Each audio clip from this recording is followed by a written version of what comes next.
Hi, everyone, and welcome to the Photographic Memory Podcast. I'm excited to welcome the program Dr. Shannon Panzo. Dr. Shannon, what's going on? How are you? Oh, hey, I am healthier than ever and I'm having a great day. I'm here talking with you. The sun's out. The sun actually came up this morning. Some people, I guess, don't want it to, but it does anyhow. And so that's something we can make our day reliant upon. Exactly. So, Dr. Shannon is a photographic memory expert, a brain management expert, and also he does mentoring. So, go to zuxpro.com to find out about all the different things that Dr. Shannon does. And one thing today we're going to talk about that I think is important is brain health. Today, people have the problem, Dr. Shannon, of not understanding how important the brain is. They spend their time doing mindless activities and don't train and focus on how important the brain is to your overall health, which leads to lots of people with Alzheimer's because or dementia because they don't use their brain when they retire or they find it after their job's over or their day's over. They're not still stimulating their brain. They're just going to mush at 5 o'clock or 6 o'clock, watching mindless activities that don't really help the overall brain. But today you're going to teach us if you don't have brain health, you don't have physical health. Your physical body will deteriorate if your brain is not continually be stimulated. Is that correct?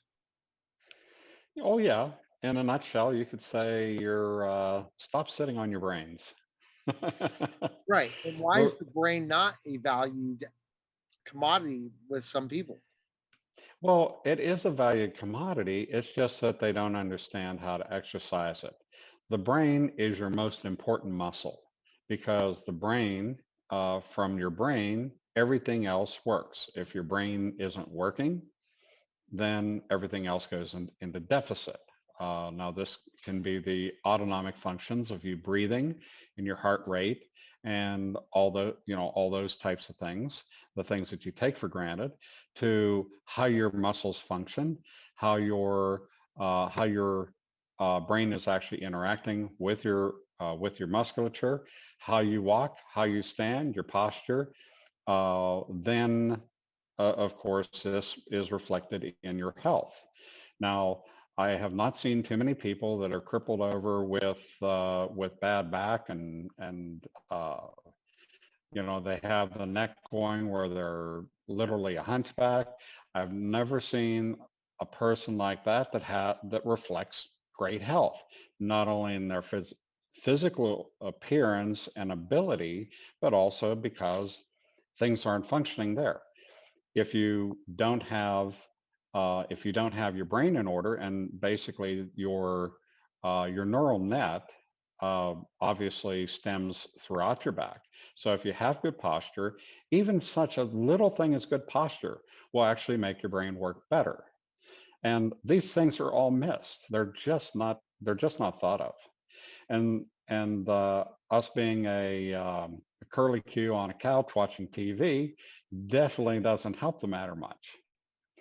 So when it comes to the brain, it's very important that we exercise that muscle properly. There is no other exercise available that does so much for you. Well, I'm sure the scientists will come up with something to stimulate your brain mechanically or such, electronically give you electroshock therapy or something. But they're uh, the scientists have a different way of looking at things, obviously, in many ways.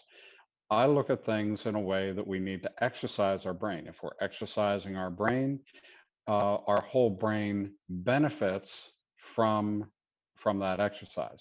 There's the best exercise is exercising your photographic memory on your terms. And so whenever you're exercising your photographic memory, you can stimulate what is called neuroplasticity to occur spontaneously within the brain. Now, this is usually a very slow process, but if you are if you're using photographic memory on a regular basis and challenging your brain, what Exactly. happens is you trigger that neuroplasticity to make up for the difference in your brain. And so it starts rebuilding your brain a little bit faster than what it would normally do. There's always been a question about, well, gee, you have somebody that's been doing the wrong thing all their life. They've been drinking too much alcohol or smoking too many cigarettes, and yet they have a functional brain. And you wonder, well, they've Right. been burning out brain bits forever and ever. How come they aren't vegetables by now? Well, it's because our brain is dynamic. It keeps rebuilding itself, and that's what neuroplasticity is. It rebuilds the brain. Uh, it may never be, you know, completely compatible with those types of things, but your brain health is also supported by what you put into your body. So it's supported by your nutrition. It's supported by the poisons that you put into your body as well. In other words, if you put poisons in, then you're going to be knocking off a little bit more than what you can chew, so to speak. Um, Right. there's all kind of good things that you can do. You've always heard, oh, you if you want to build your brain, eat fish. In other words, protein is good, and also the omega oils are good for your brain. So these are all good things for your brain. You can support your nutrition for your brain, and thus this also supports your nutrition for the rest of your body as well. Okay, so whenever it comes to brain resiliency, as you build your brain and you build it stronger, you become resilient. Now, what do you want to become Right. resilient to? I think one of the most terrible things in the world is whenever an educated intellectual person or just a general person in general suffers Alzheimer's and dementia. Quite often, this leads to a loss of their personality, a loss of their connection to who they are.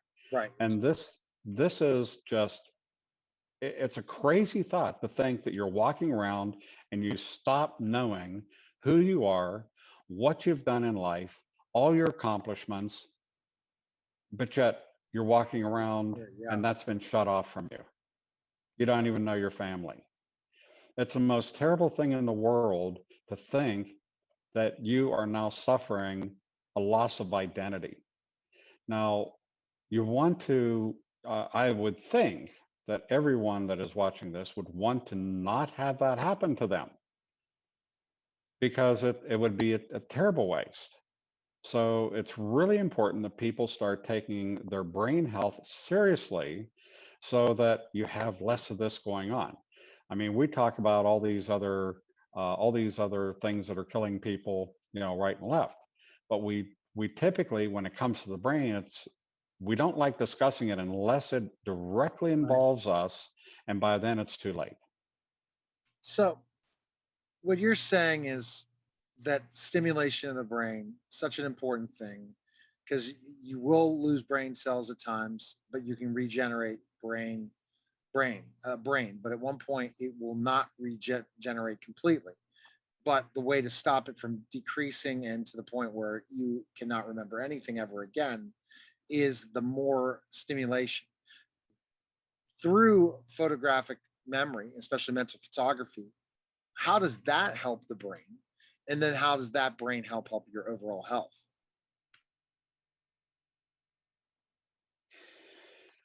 Well, okay, so what I teach is I teach people how to use mental photography. Mental photography utilizes photographic memory to create the stimulus using very large amounts of information, and that information goes in at light speed. It's quantum level information. It's stimulating your brain in the way that it wants to be stimulating. And because it's doing that, it stimulates the triggering of neuroplasticity to occur. Now, what is the vehicle? It's using your photographic memory. Your photographic memory is on all sensory levels, so it's not just visual.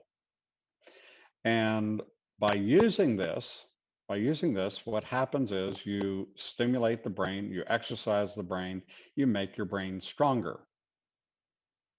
By making your brain stronger, everything that you do in life, everything that you want to create, everything that you want to move into, if it's something simple like I want to elevate myself in my employment, well then you now have the ability to put together a plan of action that you simply didn't have before. Why? Because you're able to think better, you're able to think clearer. Uh, and of course, ZoxPro definitely has the techniques that they're key techniques. It's a system. And I recommend that everybody uses the whole system, because if you don't use the whole system, you won't get all the results. The results will be slower. But if you use the whole system, then what happens, and it is a very simple system, what happens is you have the keystones of putting together your brain better. And it's just a matter of you using it from that point on. And it also gives you certain strategies how to make various things in your life better. Now, you could say employment, or maybe your relationships are more important. Uh, it could be it could be you're playing with the stocks or the cryptocurrencies. Doesn't matter. It makes you work better. Your brain works better. You're going to have better results. Okay. Plain and simple. Makes it plain simple. And then that helps the better brain, the better health of your body, because your body will, what is that kind of the reason? So you talked about the body helping the brain, but how's the brain help the body? Well, let's start with the real basics. Stress. Yeah, Stress is your biggest killer, agree. because whenever you're in stress, what happens is you are not functioning at your proper level. Everything becomes much harder. Why? Because stress Right, builds up cortisol within your system. It suppresses your immune system. You're more likely to get sick. Okay. If you worry about too many things, you start to get sick. That's why you hear people say, "Oh, I've worried myself to death," or "I've worried worried myself sick over whatever it is." Well, that's why, and it's really a relationship that people are telling you within their body. So stress is something you want to get rid of. The opposite of stress is confidence. If you have the information, if you set aside your fears, if you conquer at least most of the stress, then what you see is you see confidence in approaching life. You see the confidence in approaching a new day in a new light and making something of yourself better and better each day. right. Does that sound like something that people should want to have happen? Yes. And so stress is the biggest relationship to brain and body, then, correct? That leads to Well, brain. I don't say that that's the only, it's not the only connection. There's a lot of connections that are going on, but it's the most obvious. It's the most obvious what people suffer each day. Gotcha. Okay. Where can people de stress themselves and take this course? Where can they go?